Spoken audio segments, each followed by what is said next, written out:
discovery. We embrace the unwavering belief that with passion, determination, and a spirit of resilience, nothing is truly out of reach. Have you ever felt a connection so deep that it's bypassed by words? A moment in space where two people feel alive with understanding. That connection is the unlimited potential of your heart. The part of us that craves authenticity, belonging, and connection. But how do we cultivate that in our day-to-day lives when there's constant obstacles? We start with ourselves because we can change our own energy. There's 3 steps. Tap into your heart, feel the obstacle and realign, and then let go completely and fully. I'm Cara Ferrick. I'm the co-owner of the Central Coast Core Power Yoga Studios. I've been in the business of yoga for over 20 years, and I can't tell you the things I've seen in that time. It's been a wild ride of creation, facilitation, training, and also leading a heart-centered business, which is very important to me. So my hope today is to leave you with 3 tools so that you can support yourself in your day-to-day life. And all of these tools have supported me deeply as a mother, as a leader, and a business owner. Tap in, realign, and let go. So just as we move our bodies in some kind of invigorating experience, like a yoga class, we take the same tools to get us through the layers of our day. I invite you to come with me. This is interactive. We're going to reimagine a 60-minute yoga class, but instead of on a sweaty, disgusting mat, we're going to be in this beautiful room together, celebrating and feeling that class. So in the beginning of the class, we tap into our hearts, we ground, and we breathe. In the middle, we reach this wild moment, this obstacle where our minds go crazy, and we are hitting a peak posture. We actually do make friends with our wildly active mind. And in the end, we let go, and we embrace stillness, and we recognize that we truly are all one, which is magical. And then we see ourselves in each other.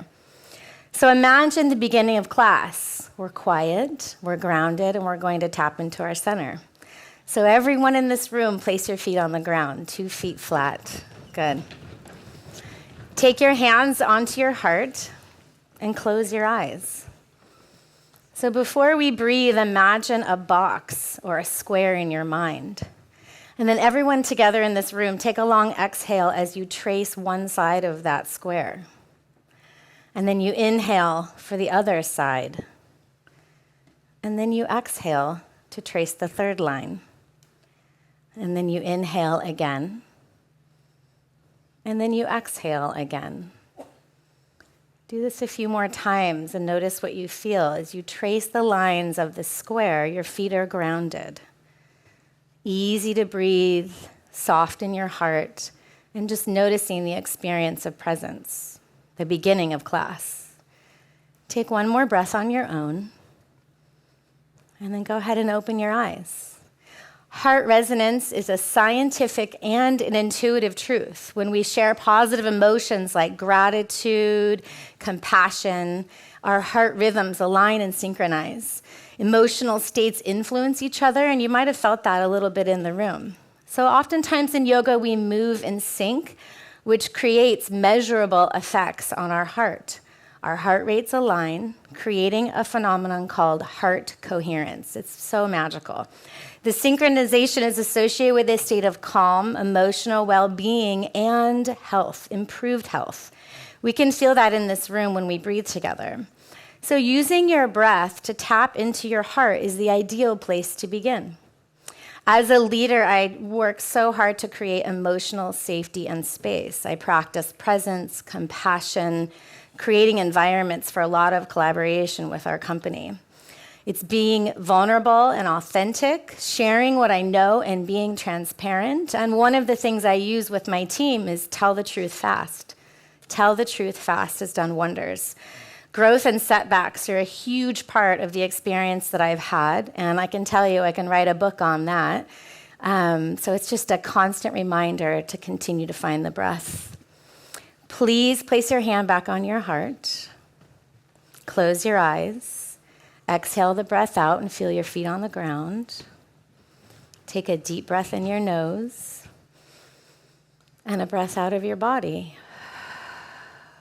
Continue to breathe on your own and remember this tool.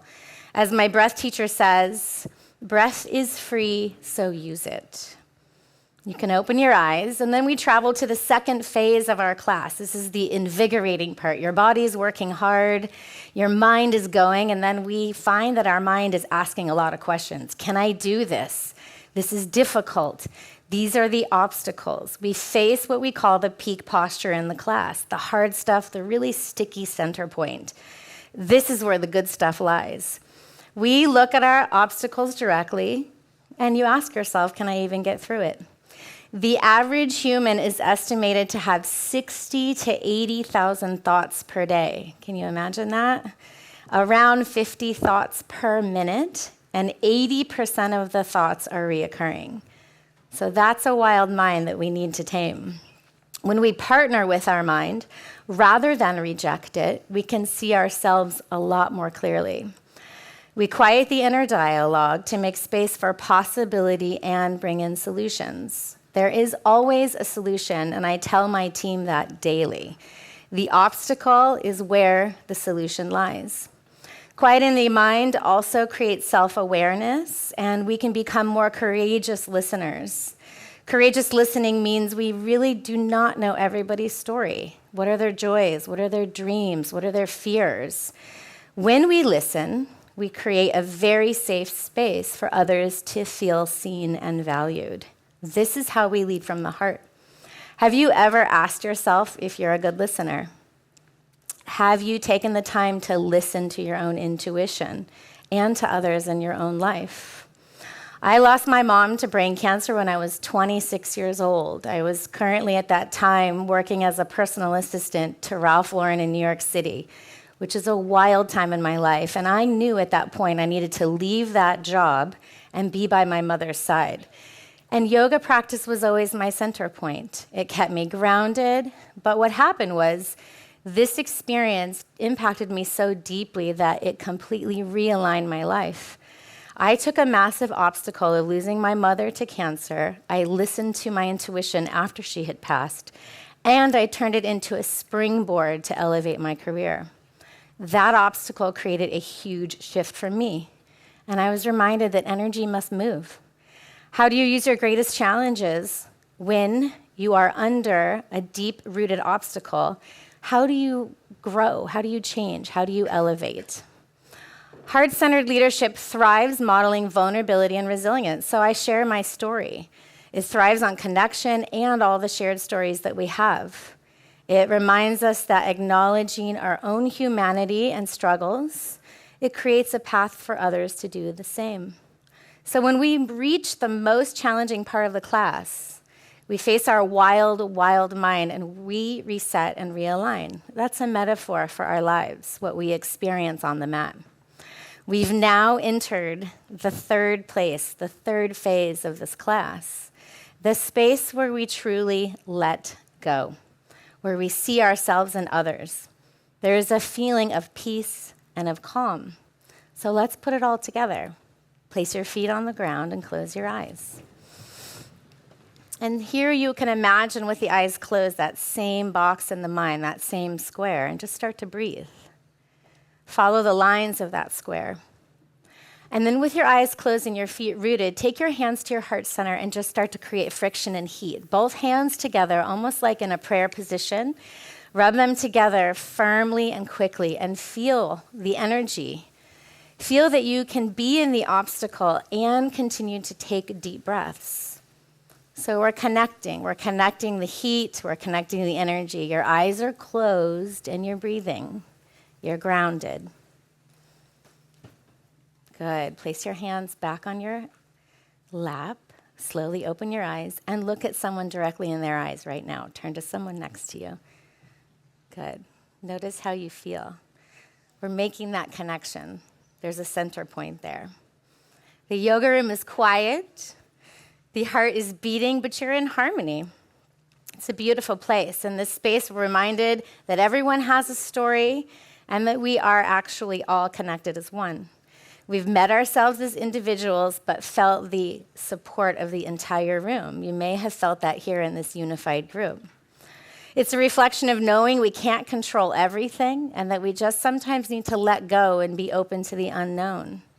We have the inner strength and the support of everybody in this room. There is peace.